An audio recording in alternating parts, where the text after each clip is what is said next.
প্রিয় বন্ধুরা, তোমরা যারা এবছরের আমার ভাই বোন রয়েছো, মাধ্যমিক দিতে চলেছো, তোমাদের মাধ্যমিক পরীক্ষার বোর্ডের নিয়ম দেওয়া হলো। কি কি নিয়ম রয়েছে? প্রায় 10টি নিয়ম তোমাদের মানতে হবে, না হলে তোমাদের পরীক্ষা হয়ে যেতে পারে বাতিল। কাজেই সম্পূর্ণ নিয়মটি জেনে নাও এবং সঠিক নিয়মে, বোর্ডের নিয়মে পরীক্ষা দাও, যাতে কোনো রকম সমস্যা তোমাদের পরীক্ষায় না হয়। সেই কারণেই ভিডিওটি করা। ভিডিওটিকে অতি অবশ্যই একটি লাইক প্রদান করো। আমাদের পরিবারের সদস্য না হয়ে থাকলে সাবস্ক্রাইব বাটনে ক্লিক করে, বেল আইকনে ক্লিক করে, অল নোটিফিকেশনে ক্লিক করে আমাদের পরিবারের সদস্য হয়ে ওঠো। এক এক করে বোর্ডের সমস্ত রুলস রেগুলেশন যেটা এবছরের জন্য তৈরি করা হয়েছে সমস্তটা তোমাদের জানাবো। তো দেখো, সবার প্রথমেই বলে রাখি যে পরীক্ষার কিছু নিয়মাবলী রয়েছে, প্রত্যেক বছর থাকে, প্রত্যেক বছর কিছু না কিছু অ্যাড করে, কিছু বাদ দেয়। তো এবছরও মেন যে নিয়মাবলী বা কিভাবে পরীক্ষা দেবে সেগুলো যতটা এখনো পর্যন্ত রিপোর্ট এসছে সেই নিয়ম তোমাদেরকে বলে রাখি।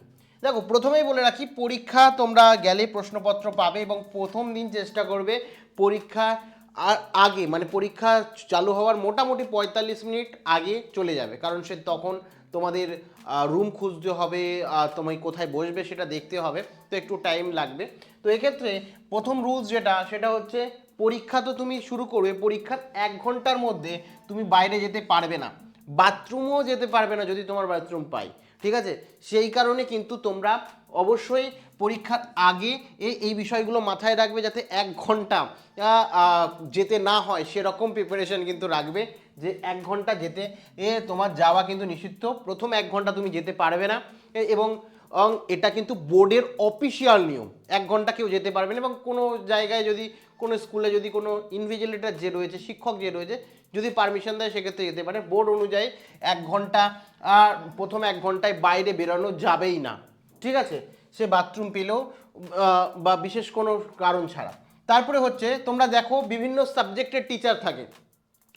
তোমাদের কোনো দিন বাংলা পরীক্ষা হবে, কোনো দিন ইংলিশ, কোনো দিন ভৌত বিজ্ঞান, কোনো দিন জীবন বিজ্ঞান, সাবজেক্টের টিচার থাকতে পারবে না। মানে ধরো তুমি তো অন্য স্কুলে গিয়ে পরীক্ষা দেবে, সেই স্কুলেও টিচার রয়েছে, কেউ ভৌত বিজ্ঞান পড়ায়, কেউ জীবন বিজ্ঞান পড়ায়, কেউ অঙ্ক পড়ায়, কেউ বাংলা পড়ায়। ধরো বাংলা পরীক্ষা দিতে যাচ্ছ, বাংলা শিক্ষক সেদিনকে কোনো মানে ক্লাসরুমে থাকবে না, কোনো বাংলা শিক্ষক ইনভিজিলেটর হতে পারবে না, মানে পাহারা দিতে পারবে না, বা ক্লাসরুমে যে শিক্ষকরা থাকবে সেই বাংলা শিক্ষক থাকতে পারবে না। মানে বাংলা পরীক্ষার দিন ওই স্কুলের বাংলা শিক্ষক থাকতে পারবে না, ঠিক আছে?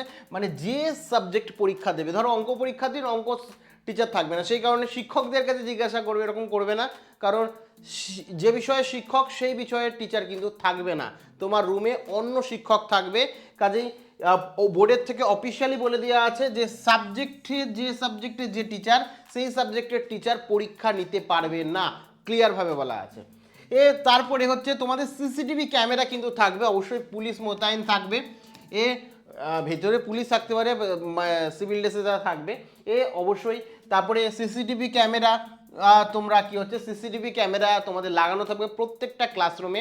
কাজেই তোমরা যাতে এই পরীক্ষা সুষ্ঠুভাবে নেওয়া যায় সেই কারণে, ঠিক আছে? ভয় পাওয়ার কোনো কারণ নেই, তোমরা স্বাভাবিক সুষ্ঠুভাবে পরীক্ষা দিতে পারবে, ভয় পাবে না। তোমরা অবশ্যই কমেন্টে লেখো আমরা এক্সাইটেড, আমি ভয় পাই না, এই কথাটা লেখো। তো তোমাদের ভয় পাওয়ানোর জন্য রুলস রেগুলেশন বলে দিচ্ছি। তো সমস্ত জায়গায় কিন্তু সিসিটিভি থাকবে, ঠিক আছে? এবং কিছু কিছু জায়গায় কিন্তু তোমাদের মানে দেখা যেতে পারে ইন্টারনেট, মানে যে জায়গাটা তুমি স্কুল রয়েছে সেই স্কুলের আশেপাশে কিন্তু ইন্টারনেট ব্যবস্থা বন্ধ হতে পারে, ঠিক আছে?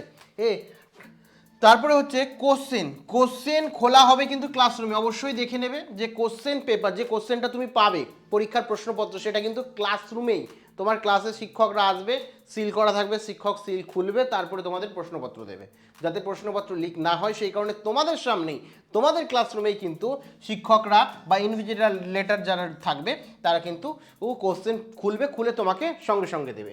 তারপরে তোমাকে কিন্তু ক্লাসে ঢুকতে গেলে অ্যাডমিট এবং রেজিস্ট্রেশন নাম্বার নিয়ে যেতে হবে, অ্যাডমিট এবং রেজিস্ট্রেশন উভয় নিয়ে যাবে, না হলে কিন্তু সমস্যা হবে।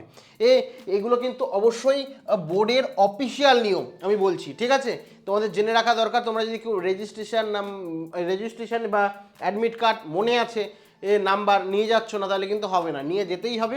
ওই অ্যাডমিট এবং রেজিস্ট্রেশন দেখেই এই তোমাকে কিন্তু ঢুকতে দেওয়া হবে ভেতরে, পরীক্ষা দেওয়া হবে। যদি না নিয়ে যাও তাহলে কিন্তু পরীক্ষা দিতে দেওয়া হবে না। সেই কারণে খুব মনোযোগ সহকারে এই দুটো জিনিস কিন্তু গুছিয়ে রাখবে, ঠিক আছে।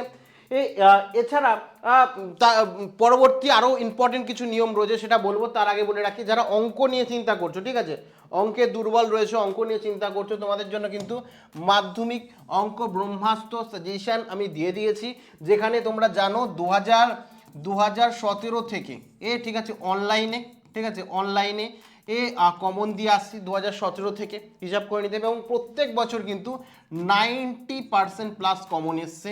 ইনফ্যাক্ট 2023-এ তোমরা জানো যে আমি ভিডিও প্রত্যেক বছর পরীক্ষা শেষ হয়ে যাওয়ার পর আমি কত পার্সেন্ট কমন আসে প্র্যাকটিক্যালি ধরে ধরে দেখাই। আগের বছর যেমন 96% কমন এসেছিলো হুবহু, আর 2023-এ 100% কিন্তু কমন এসেছিলো। 2024-এ 98% মতন কমন এসেছিলো।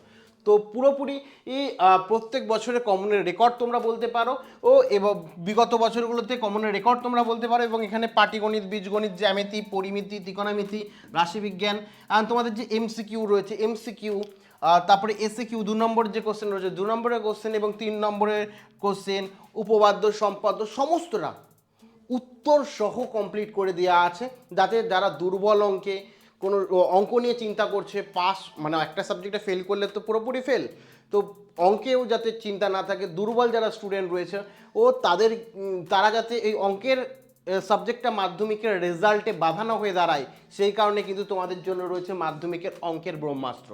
তোমরা এখনই মাধ্যমিকের ব্রহ্মাস্ত্র সাজেশন নিয়ে নিতে পারো। আমাদের যে পরিবারের অ্যাপ রয়েছে লাইভ গুরু, সেই অ্যাপে গিয়ে তার লিঙ্কও ডেসক্রিপশনে দিয়ে রাখবে, এবং কিভাবে সাজেশন পাবে তার একটা ভিডিওর লিঙ্কও আমি প্রথম কমেন্টে দিয়ে রাখবো। প্রথম কমেন্ট চেক করো, ওখান থেকে সরাসরি ব্রহ্মাস্ত্র কোর্স নিয়ে নাও। মাত্র তোমরা যদি টাইম দাও মাত্র 1 থেকে 2 দিন দিতে পারো, কিংবা আমি যদি বলি যে 5 ঘন্টা ঠিকঠাক টাইম দাও, তাহলেও কিন্তু তোমার এই ব্রহ্মাস্ত্র কোর্স কমপ্লিট হয়ে যাবে, এই ব্রহ্মাস্ত্র সাজেশন কমপ্লিট হয়ে যাবে। কারণ উত্তর সহ আমি তো করিয়ে দিয়েছি, খোঁজাখুঁজির কোনো ঝামেলা নেই, সমস্তটা মানে একদম স্ট্রাকচার অনুযায়ী সাজানো আছে। দ্বিতীয়ত কি হচ্ছে, যেগুলো পরীক্ষায় এবছরের জন্য ইম্পর্টেন্ট, এবছর আসার সর্বাধিক সম্ভাবনা রয়েছে সেরকম, আর তো বিগত বছরে তুমি দেখেছো কি কি কমন আসছে, আর পরীক্ষার দিনই আমি একটা ভিডিও বানিয়ে দেখিয়ে দেবো যে কেমন কমন এসছে, 90% না 95% সেটাই দেখার বিষয়। তো যাই হোক, 90 আপ কমন পাবেই, প্রত্যেক বছর পাওয়া যায়। তো তোমরা যাও এখনই নিয়ে নাও আমাদের অ্যাপ থেকে, কিভাবে নেবে তার সমস্ত ডিটেলস, ভিডিও এবং অ্যাপের লিঙ্ক প্রথম কমেন্টে দিয়ে রাখলাম। এবার পরবর্তী তোমাদের যে নিয়মাবলীর রুলসগুলো বলে রাখি। অ্যাটেন্ডেন্স সিগনেচার করতে হবে। তোমরা জানো পরীক্ষায় যে তুমি প্রেজেন্ট হয়েছো তার জন্য অ্যাটেন্ডেন্স সিগনেচার আসে, একটা খাতা আসবে, সেখানে তোমার নিজস্ব সিগনেচার করতে হবে। তোমার রেজিস্ট্রেশন নাম্বারের পাশে দেখবে রেজিস্ট্রেশন নাম্বার দেওয়া থাকবে, নাম দেওয়া থাকবে, সেখানে তোমার সিগনেচার করতে বলবে যে এই জায়গাটা সিগনেচার করো। তো সিগনেচার করে তুমি তারিখ দেবে, দিয়ে ওখানে কিন্তু পাশে আরেকটা বক্স থাকবে, যে বক্সে তুমি যে প্রশ্নপত্র, তোমাকে যে প্রশ্নপত্র দেওয়া আছে সেই প্রশ্নপত্রের একটা নাম্বার থাকে, প্রশ্নের ওপরে একটা ক্রমিক নাম্বার থাকবে। ওই ক্রমিক নাম্বার যেটা দেওয়া থাকবে, ধরো X273, সেই নাম্বারটা কিন্তু পাশে লিখে দিতে হবে X273, ঠিক আছে। অবশ্যই লিখবে, যে যাতে কোনো সময় যদি খাতা মানে তোমার যদি হারিয়ে যায়, সেক্ষেত্রে তুমি যে প্রেজেন্ট এই প্রশ্নপত্রে পরীক্ষা দিয়েছো সেটা যাতে বুঝতে পারে। তো কাজেই এটা কিন্তু অবশ্যই করবে। তোমার অ্যাটেন্ডেন্স সিগনেচার যেখানে রয়েছে সেখানে সিগনেচার করার সময় তোমার প্রশ্নের ক্রমিক নাম্বার কিন্তু দিতে হবে, অফিসিয়ালি বলে দেওয়া হয়েছে। তৃতীয় হচ্ছে ইলেকট্রনিক ডিভাইস বা ডিভাইস কিন্তু রাখা যাবে না, তাহলে কিন্তু পরীক্ষা বাতিল পর্যন্ত হয়ে যেতে পারে, ঠিক আছে। এরকম বলা হয়েছে। ধরো কেউ স্মার্টফোন নিয়ে যাচ্ছ, বা কেউ ঘড়ি, দেখবে ডিজিটাল ঘড়ি হয়, কেউ ডিজিটাল ঘড়ি পড়ে যাচ্ছ, অ্যানালগ যদি থাকে সেক্ষেত্রে কোনো একটা অসুবিধা হবে না, বা কেউ ডিজিটাল ক্যালকুলেটরও এখন বেরিয়ে গেছে, কেউ ডিজিটাল ক্যালকুলেটর নিয়ে যাচ্ছ, তাহলে কিন্তু তোমাদের পরীক্ষা বাতিল হয়ে যেতে পারে। কাজেই এই ধরনের যে বিষয়গুলো সেগুলো কিন্তু একেবারেই নিয়ে যাবে না, ঠিক আছে। তারপরে পরীক্ষা শেষ না হলে, অনেকে কী হয়, পরীক্ষা তোমাদের 3 ঘন্টা 15 মিনিটের পরীক্ষা, কেউ দেখা যাচ্ছে পরীক্ষা শেষ হয়নি, আগেই বেরিয়ে গেছে, সেক্ষেত্রে কিন্তু তোমাদের প্রশ্নপত্রে নিয়ে যাওয়া যাবে না।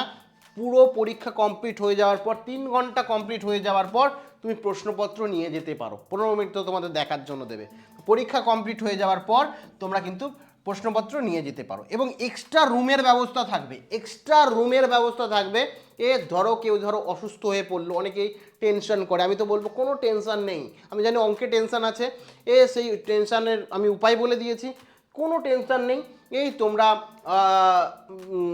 পরীক্ষা দাও বিন্দাস। যদি কোনো কারণে অসুস্থ হয়ে পড়ে বা অনেকের শরীর খারাপ থেকে অসুস্থ হয়ে পড়ে, টেনশন অনেকে অসুস্থ হয়ে পড়ে, যাদের শরীর খারাপ রয়েছে, আগে কোনো রকম সমস্যা আছে, তাদের জন্য এক্সট্রা রুমের ব্যবস্থা আছে। তারা অনেকে শুয়ে শুয়েও পরীক্ষা দিতে পারে বা এক্সট্রা আলাদাভাবে বসেও পরীক্ষা দিতে পারে। সেই যাদের শরীর খারাপ হবে তার জন্য মেডিকেল বা ইস্যু হবে, তারা কিন্তু এক্সট্রা রুমের ব্যবস্থা করে দেওয়া আছে। ঠিক আছে, তো আমি তো বলবো কোনো টেনশনই নেবেন। আমি জানি অনেকেই বলো অঙ্কের টেনশন আছে, যার জন্য তো মোটামুটি আমি বলেই দিয়েছি যে মাধ্যমিক ব্রহ্মাস্ত্র সাজেশন রয়েছে উত্তর সহ। ঠিক আছে, যেটা প্রত্যেক বছর কমনের রেকর্ড, তো তোমরা এখনই নিয়ে নিতে পারো। প্রথম কমেন্টে দেখো লিঙ্ক রয়েছে তোমাদের মাধ্যমিক এই ব্রহ্মাস্ত্র সাজেশন কিভাবে নিতে হবে এবং অ্যাপের লিঙ্কও দেওয়া রয়েছে তোমাদের সুবিধার জন্য। এখনই গিয়ে নিয়ে নাও এবং যে কটা অঙ্ক আছে একটু প্র্যাকটিস করে যাও। আর কারণ সহ উত্তর সহ পরিষ্কারভাবে পিডিএফ এবং ভিডিও আকারে দেওয়া আছে, যাতে কোনো রকম অসুবিধা তোমাদের না হয়। আর কোনো রকম জিজ্ঞাসাবাদ থাকলে বা তোমাদের রুলস রেগুলেশন নিয়ে কোনো জিজ্ঞাসাবাদ থাকলে অবশ্যই কমেন্ট সেকশানে কমেন্ট করে জানাতে পারো। Thank you.